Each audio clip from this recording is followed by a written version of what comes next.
আসসালামু আলাইকুম। রিয়াজ কিচেন থেকে সবাইকে স্বাগত জানাচ্ছি আজকে আমার নতুন রেসিপি দেখার জন্য।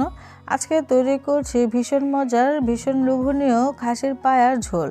আসলে এই রান্নাটা খুবই সহজভাবে করে দেখাবো আজকে। আশা করছি আপনাদের কাছে ভালো লাগবে। ভিডিওটি ভালো লাগলে ভিডিওটি লাইক, শেয়ার, কমেন্ট করতে ভুলে যাবেন না। চলে যাচ্ছি পুরো রেসিপিতে। আজকের এই খাসির পায়া রান্না করার জন্য একটি হাঁড়ি নিয়ে নিলাম। এখানে নিয়ে নিচ্ছি খাসির পায়া। এখানে প্রায় 14টির মতো খাসির পায়া আছে। আর এই পায়ায় বিশেষ করে অনেক লোম থাকে, খুব ভালো করে খুঁটে খুঁটে পরিষ্কার করে নিতে হয়। আমি একটু সময় লাগে খুব ভালো করে পরিষ্কার করে নিয়েছি, আপনারা দেখে নিশ্চয়ই বুঝতে পারছেন। এভাবে পরিষ্কার করে নিতে হবে। তারপর এখানে দিয়ে দিতে হবে মশলা। আমি এখানে 1 মুঠ পরিমাণে বা আধা কাপ পরিমাণে পেঁয়াজ কুচি দিয়ে দিলাম, সেই সাথে আধা কাপ পরিমাণে দিয়ে দিলাম পেঁয়াজ বাটা। অবশ্যই পেঁয়াজ বেটে ব্যবহার করতে হবে। এখানে আধা চা চামচ করে হলুদের গুঁড়া এবং মরিচের গুঁড়া দিয়ে দিলাম, সেই সাথে 1 চা চামচ ধনিয়া গুঁড়া এবং আধা চা চামচ পরিমাণে জিরা গুঁড়াও দিয়ে দিলাম। এখানে 1 চা চামচের একটু কম হবে গরম মশলা গুঁড়া দিয়ে দিলাম, সেই সাথে 3 টেবিল চামচ পরিমাণে দিতে হবে আদা রসুন বাটা। এবং এখানে আধা চা চামচ পরিমাণে কালো গোলমরিচ দিলাম, একটা বড় এলাচি ফাটিয়ে দিয়েছি, সেই সাথে কয়েক টুকরা দারচিনি এবং কয়েকটা এলাচি দিয়ে দিয়েছি। তো এলাচির মুখটা অবশ্যই ফাটিয়ে দিতে হবে বা থেতো করে দিতে হবে। 5-6টির মতো লং দিয়ে দিলাম, সেই সাথে 2টা তেজপাতা ছেড়ে দিলাম। এবং এখানে দিয়ে দিচ্ছি আধা চা চামচের থেকে কম করে হবে জায়ফল এবং জয়ত্রীকে গুঁড়া। এই গুঁড়া দুটো অবশ্যই দিতে হবে, তাহলে এই খাসির পায়া খেতে ভীষণ মজা লাগবে। এখানে বেশ পরিমাণে কাঁচামরিচ দিতে হবে, আমি 2 টুকরো করে দিয়ে দিলাম। তারপর দিয়ে দিচ্ছি বেশ পরিমাণে পানি। পানিটা এমনভাবে দিতে হবে যেন পানির নিচে এই পায়াগুলো ডুবে থাকে। তো এখানে আমি প্রায় 4 টেবিল চামচের মতো তেল দিয়ে দিলাম।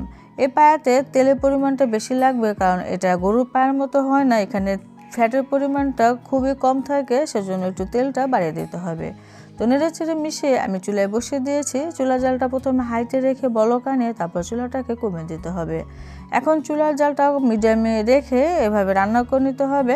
আমি প্রায় 1 ঘন্টা রান্না করে নিব, তারপরে আপনাদের সামনে ফিরে আসবো। আমি প্রায় 1.5 ঘন্টার মতোই রান্না করে নিয়েছি, মানে ঝিমি আঁচে বসিয়ে রেখেছিলাম যেন পায়াগুলো খুব সুন্দরভাবে আস্তে আস্তে রান্না হয়। তারপরে এখন এখানে দিয়ে দিচ্ছি পাউরুটির দুধ। আমি এখানে 2 পিস পাউরুটিকে খুব ভালো করে ব্লেন্ডারে ব্লেন্ড করে তারপরে দিয়ে দিলাম, যেন এই খাসির পায়ের ঝোলটা একটু আঠালো হয়। তারপর আবারও ঢেকে অপেক্ষা করছি আরও কিছুক্ষণ। আমি আরও আধা ঘন্টার মতো রান্না করে নিয়েছি। মাঝে আমি আরও কিছু কাঁচামরিচ দিয়েছিলাম ফ্লেভারের জন্য, যাতে খেতে ভালো লাগে। এখন আমি এখানে দিয়ে দিচ্ছি চিলি ফ্লেক্স। টাটকা চিলি ফ্লেক্স দিতে হবে, মানে শুকনো মরিচটাকে শুকনো তাওয়ায় হালকা কিছুটা ভেজে মুচমুচে করে তারপরে গুঁড়ো করে দিয়ে দিতে হবে স্বাদ অনুযায়ী। আমি এখানে 1 চা চামচ পরিমাণে দিলাম, এতে করে হালকা ঝাল হবে এবং ফ্লেভারটাও ভালো আসবে। আমার নেহারি রান্না শেষ, এখন আমি এটাকে বাগার দেবো। এখানে আমি আরও প্রায় 3 থেকে 4 টেবিল চামচের মতো সয়াবিন তেল দিয়ে দিলাম। তারপর এখানে দিয়ে দিচ্ছি একটা বড় সাইজের পেঁয়াজ এবং কয়েক কোয়া রসুনকে কুচি করে নিয়েছিলাম। চুলা জালটা আমি মিডিয়াম টু হাইতে রেখে এরকম বেরেস্তার মতো করে নেব। তো নেড়ে চেড়ে এরকম বেরেস্তার মতো ভেজে নিতে হবে। এখন সরাসরি আমি সে খাসির পায়া ঝোলের মধ্যে দিয়ে দেব।